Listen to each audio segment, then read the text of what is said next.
Hello guys, this is Kaishira of Kaido Willis community.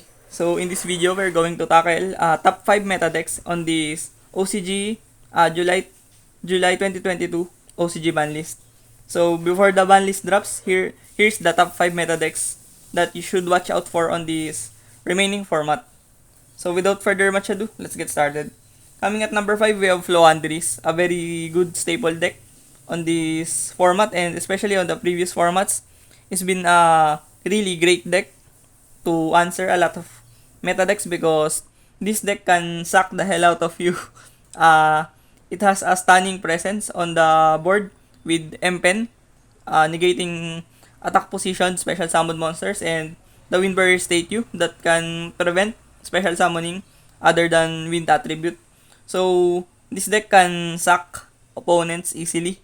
When you say suck, it means the opponent has no counterplay left on the game state scenario of the game. So, Floandris is a very nice deck to pick up when you don't know when you don't know what deck to pick up on the format. So, Floandris has very good engine cards with Robina, Iglen, and Magnificent Map to start their plays.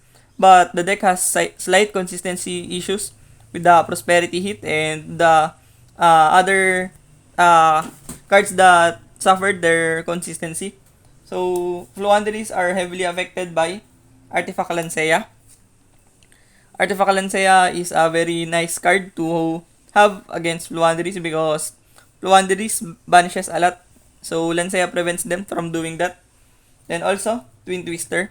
Twin Twister is a very good back row removal on the format, especially against Fluandris because the trap card of Fluandris, the one that normal summons immediately, can be used only on main phase. So when you use Twin Twister on the standby phase and draw phase, you can get rid of that trap card.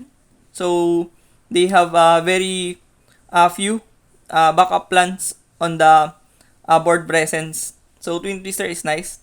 And especially, Droll and Lockbird.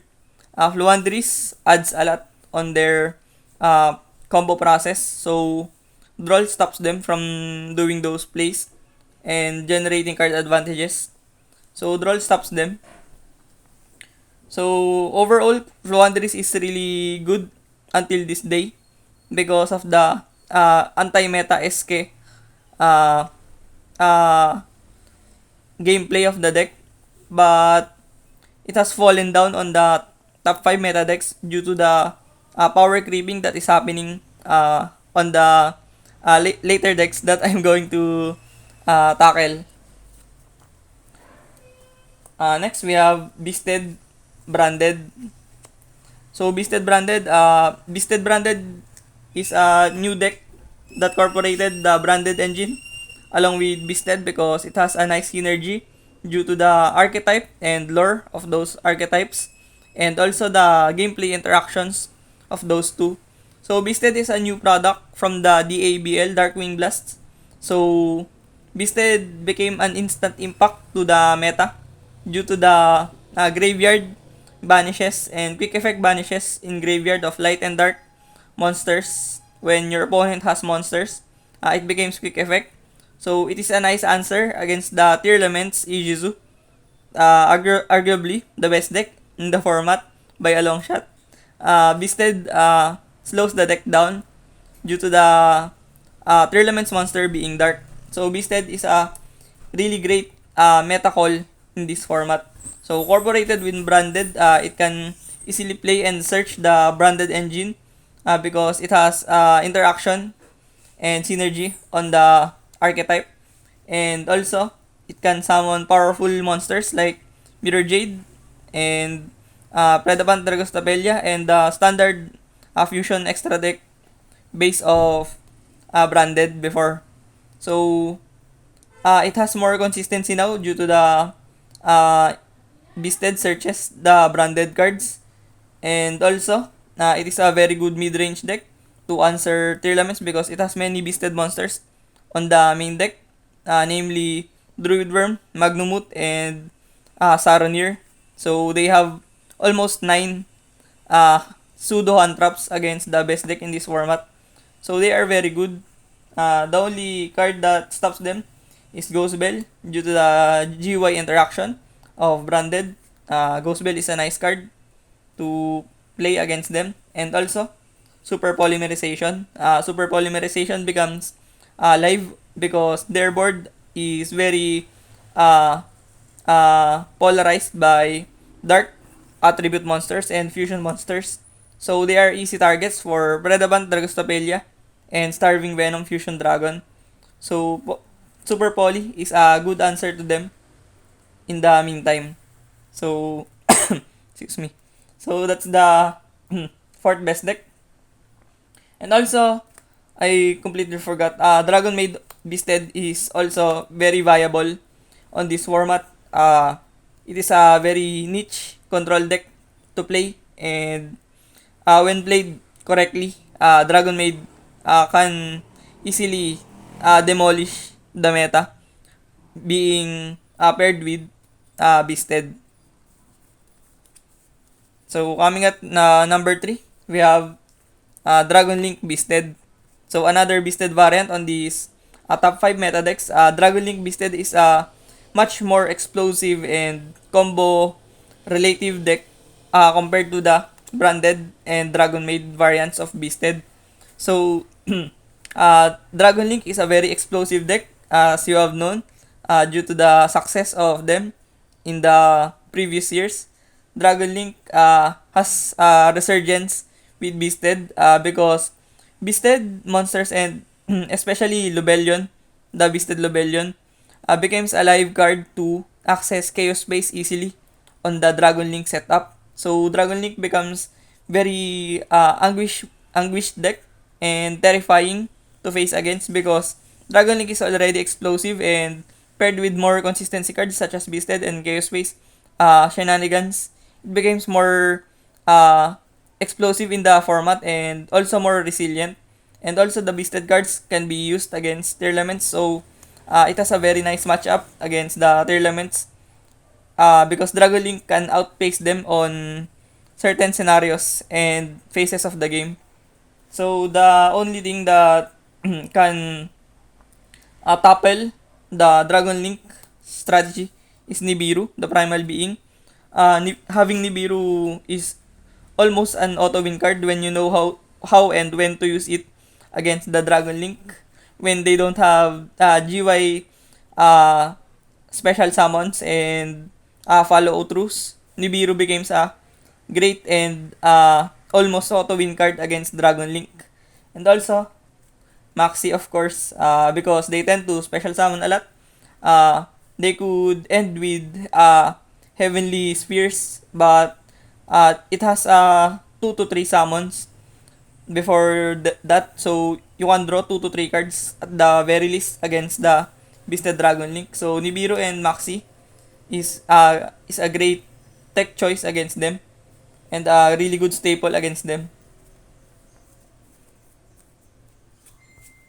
So coming at number 2, we have Sprite.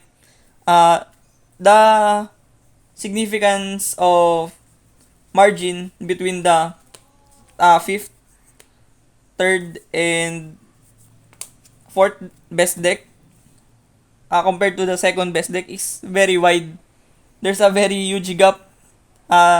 These 3 are fighting for the 3rd best deck on the format, but the arguable 2nd best deck already is none other than Sprite.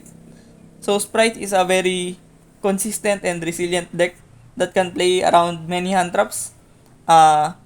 And it has a nice board breaking capability with Shadow Mosquito and Sky Cavalry going into Zeus. And Sprite has almost 9 starters on the deck, namely Sprite Blue, Sprite Jet, and Sprite Starter.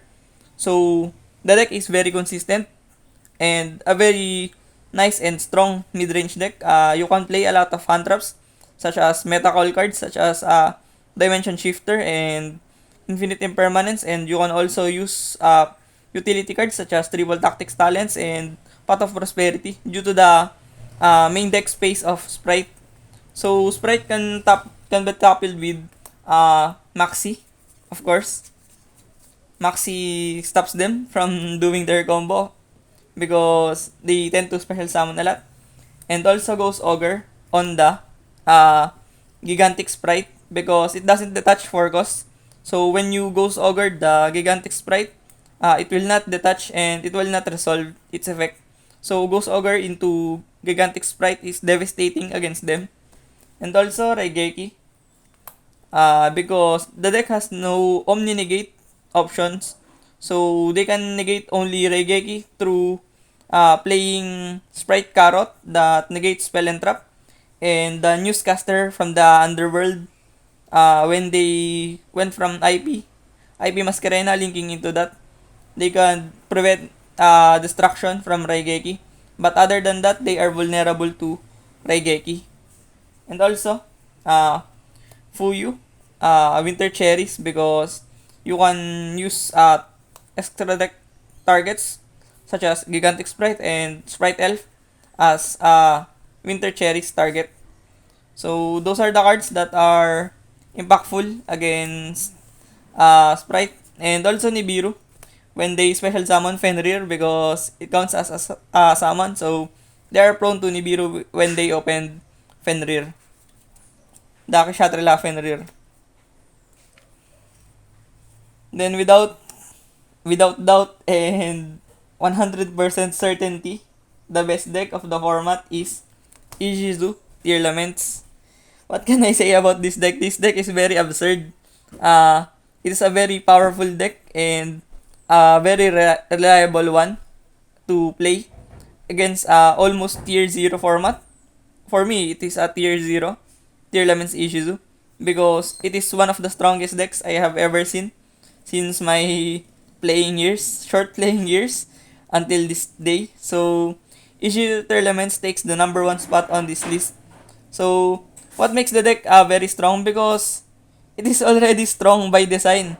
Tear Laments is a very good deck to play when you love GY interactions and plays, and paired with Ishizu cards that can shuffle the resources back into your deck and dodge the uh, GY killing cards such as DD Crow.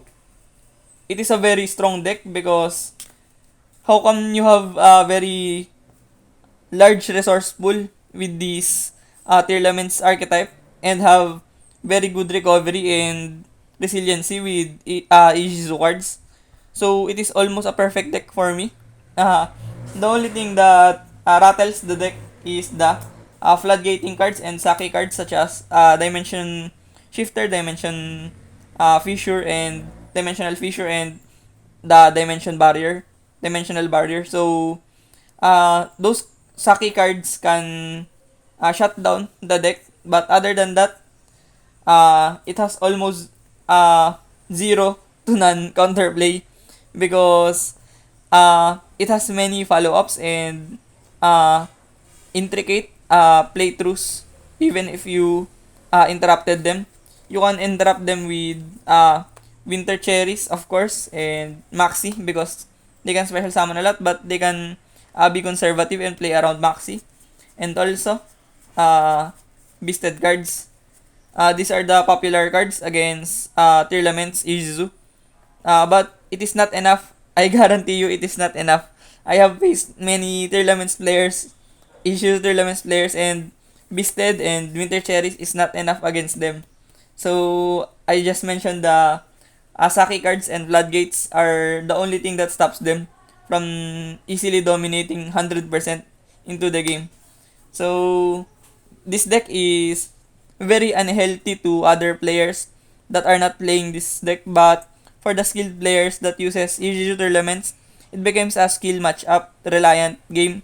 So, when a player is playing Ijizu Elements Mirror, it depends on the skill attainment of the player that can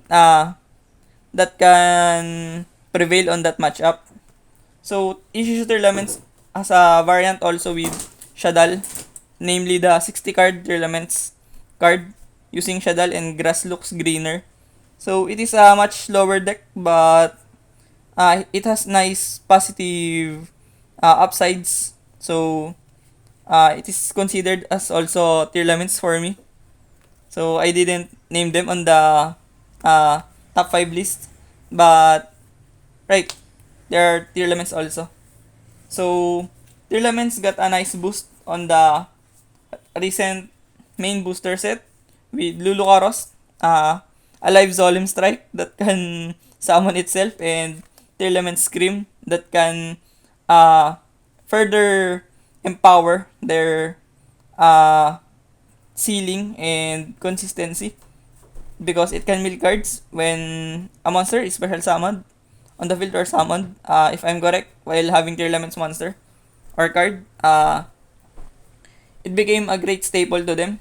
With playing one or two of these, the deck becomes much more resilient and explosive. So here are the top 5 meta decks on this September 2022, with the remaining gist of July 2022 format. So with the ban list dropping on the Sunday, second week of September, I hope the format gets a bit of shake, so other decks can excel. But right now, Tier Laments is best deck by a long shot. Is the best deck by a long shot. So that's all, guys. Thank you for watching, and please don't leave and like subscribe and leave a like and subscribe to my channel. Peace.